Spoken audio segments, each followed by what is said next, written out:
I want to welcome everybody to the video and thank Marcy for taking a few minutes to help us walk through this. And Marcy, if the bell rings and you got to go, I think I can get us through all the information that we need to share. So if you'll go to the association webpage for the Horse CDE information that we've recently uploaded and go to career and leadership development events, go to Horse Evaluation. You'll have all the documents that you need along with the registration page to get ready for the state horse show.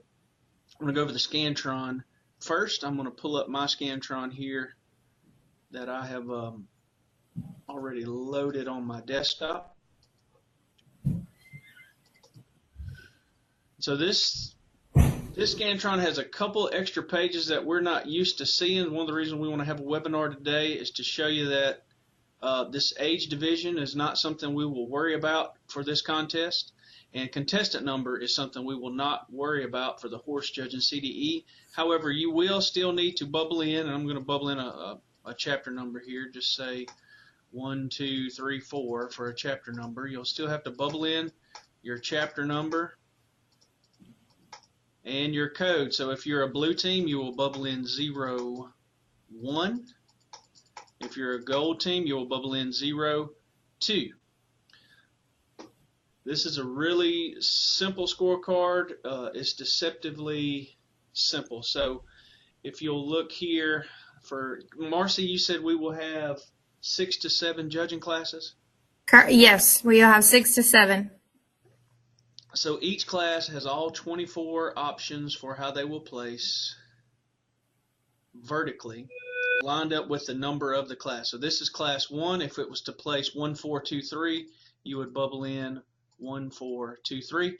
Marcy, how many minutes will we have per class? Each class is going to have 12 minutes. The performance classes may take a little longer due to them actually riding. Right. So I'm going to place 6 classes right here real quickly. I heard the bell ring. So for class 4, I'm going to place it here. For class 5, I'll place it here. And then for class 6. Now when we're done placing all the classes, what will happen next? After the classes are placed, each student that's judging that day will then turn in their Scantron. From there, the office will handle bubbling in their reason scores. Which brings me to my next point. You must have your name bubbled in to receive the reason scores, because we will hand a blank reasons card to the students or the judges. Marcy, who will get the reasons cards? The students will have their reasons card, and as they go up to say reasons to the judges, they will hand it to the judge. The judge will write their score, just like we've done in the past on the reasons card, and then those will be turned in to the office, and the office will bubble in all reason scores.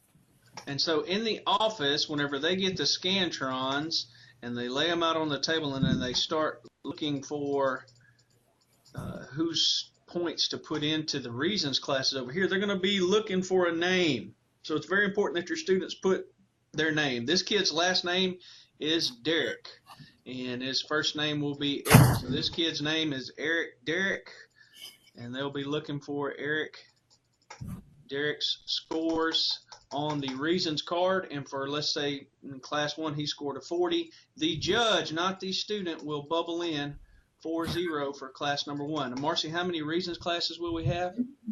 We're having 3 reasons classes. 3 reasons classes.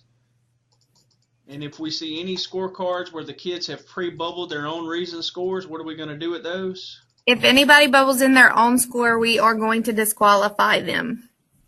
So it is very important that you let your kids know that the reasons classes is a no-go area for them while they are placing their 6 to 7 placing classes. I want to go back to the website. We're almost finished. We have posted on the Louisiana FFA website a copy of Reining Pattern 1. We'll also hand this to the kids at the contest, but if you need to know which reining pattern they need to study, there it is. I'll go back to the reining scorecard that the kids can use. And Marcy, real quickly, what will this be used for? Okay, so this is the National Reining Horse Association's reining scorecard. This is the scorecard that Nationals uses during their reining classes. So we are going to use that same scorecard for our reining classes. So the kids do not have to use it. It's just there as a tool for them to be able to score the reining class. Okay, this will be the card that we hand the kids the day of the contest. Now, Correct. I never trained a horse judging team, so this scorecard to me is not self-explanatory. Do you maybe just give a quick description of how to use this card? Okay, so basically across the top you can see where draw is. So that's where you're going to put rider number 1, 2, 3, and 4.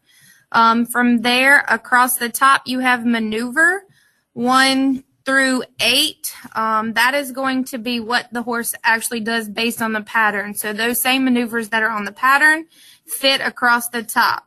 Then you see a penalty or a score. If a maneuver is done extremely poor, you take 1.5 points away from the horse.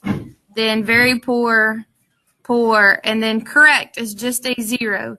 If the horse does the maneuver extremely well, they get 1.5 to the positive. This is based on a 70, so after you score all of your maneuvers, you either subtract your penalty score from your total, and you come up, typically an average horse performs a 70, and you go up and down from there depending on what the horse does during the pattern. And the main judge who will be judging will use this exact process, correct? Correct. So Mr. Rawhide Blackwell is going to official our contest on the 28th, and this is the scorecard that he will use to score the reining horses during that day. Excellent. That is everything that I have on our agenda to meet this morning. I hope that this short video helps anyone who is preparing for the horse judging contest. Marcy, I want to thank you for coming in today. Appreciate you taking a few minutes with us, and have a great rest of your teaching day. Thank you. Bye. Bye.